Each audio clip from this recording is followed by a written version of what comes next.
बहुत समय पहले की बात है। एक छोटे से गांव में एक मेहनती किसान रामू अपनी पत्नी और अपने बच्चों के साथ रहता था।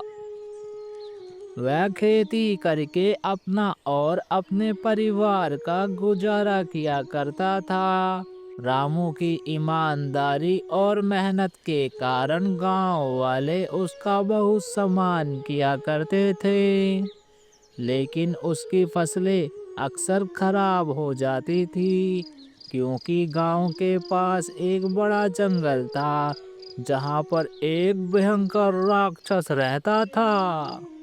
वह राक्षस दिखने में एक बरगद के पेड़ जैसा विशालकाय डरावना राक्षस था। वह आदमखोर राक्षस रात में आके किसानों के फसलों को बर्बाद कर दिया करता था।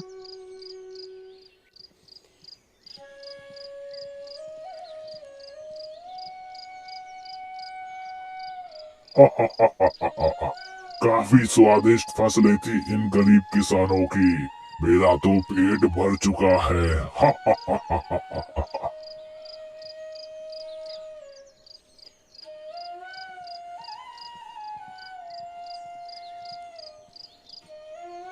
गांव के लोग राक्षस के डर से जंगल में जाने की हिम्मत नहीं करते थे, क्योंकि राक्षस इतना बड़ा और भयानक था कि उसकी डरावनी आवाज सुनकर ही लोग कांप उठते थे।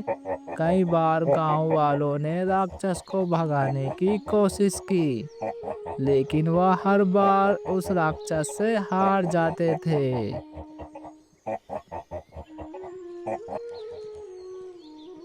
किसान रामू बहुत परेशान था, क्योंकि उसकी सारी फसलें राक्षस खा चुका था और घर में खाने को कुछ भी नहीं बचा था।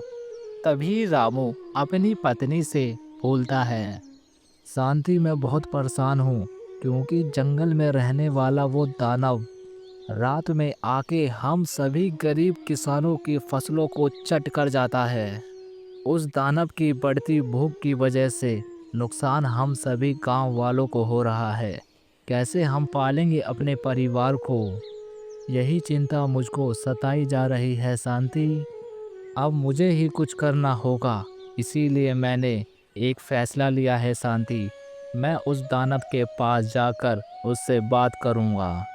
रामू की पत्नी शांति रामू का ये फैसला सुनकर काफी ज्यादा डर जाती है। तभी शांति रामू को समझाती है, दिमाग खराब हो चुका है क्या आपका? वो राक्षस है, कोई इंसान नहीं जिससे बातचीत कर कर कोई हल निकाल सके। दानव है दानव, उसके पास जाते ही वो आपको मार डालेगा, समझे ना? कहीं जाने की जरूरत नहीं है, चुपचाप घर के अंदर ही बैठो। नहीं शांति, मैं और अत्याचार नहीं सहने दूंगा अपने किसान भाइयों को। उसने बहुत अत्याचार किया है। मैं उस राक्षस के पास जाकर उस राक्षस से बातचीत कर कर कोई ना कोई हल जरूर निकालूंगा। मुझे रोकने की कोशिश मत करना शांति, तुम्हें मेरे सर की कसम है। मैं जा रहा हूँ, तुम मुन्नू का ख्याल रखना और मेरे वापस लौट के आने का इंतजार मत करना। मैं चलता हूँ शांति, अपना और मेरे मुन्नू का ख्याल रखना। रामू अपनी पत्नी की बात को नहीं मानता और निकल जाता है अपने घर से जंगल की ओर, जहाँ पर बरगद जैसा विशालकाय राक्षस रहता है।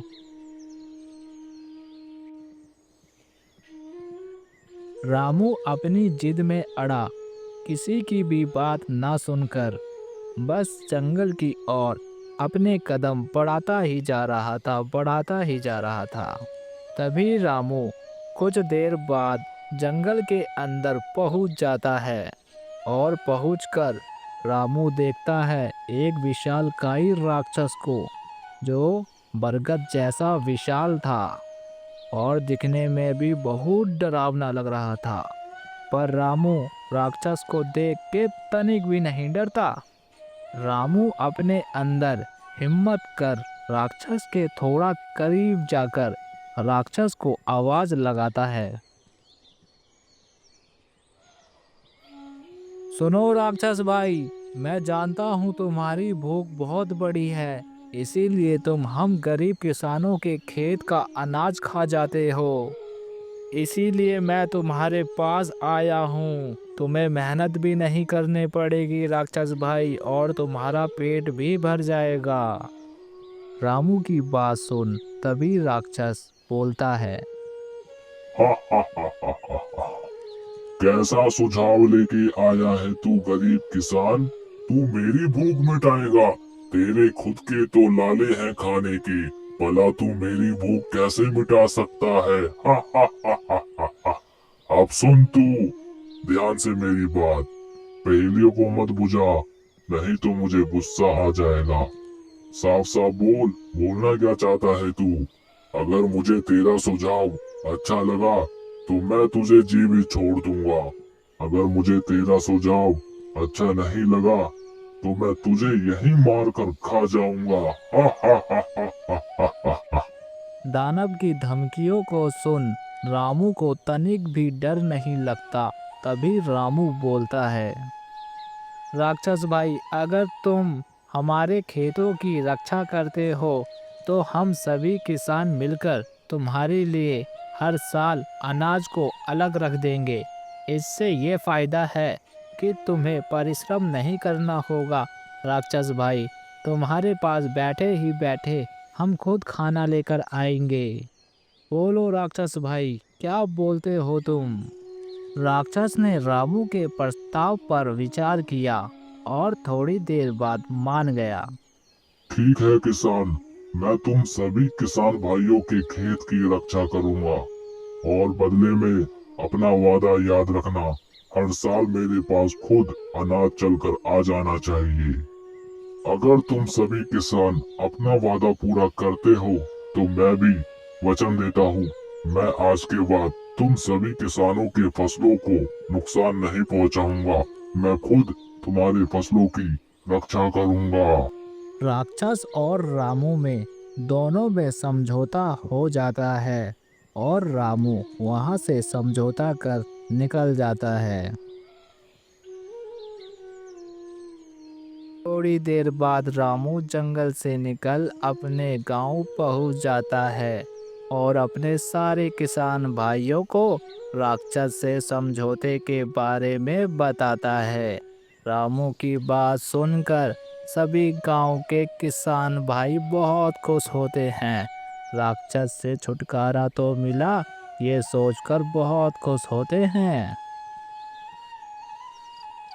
अपने वादे के मुताबिक जंगल में रहने वाला राक्षस लग जाता है किसान भाइयों के खेत की रक्षा करने के लिए। तो प्यारे बच्चों, इस कहानी से हमें ये सीखने को मिलता है कि साहस और ईमानदारी से हर समस्या का समाधान निकाला जा सकता है। भाग्य को छोड़कर बातचीत और समझदारी से दुश्मन को भी दोस्त बनाया जा सकता है।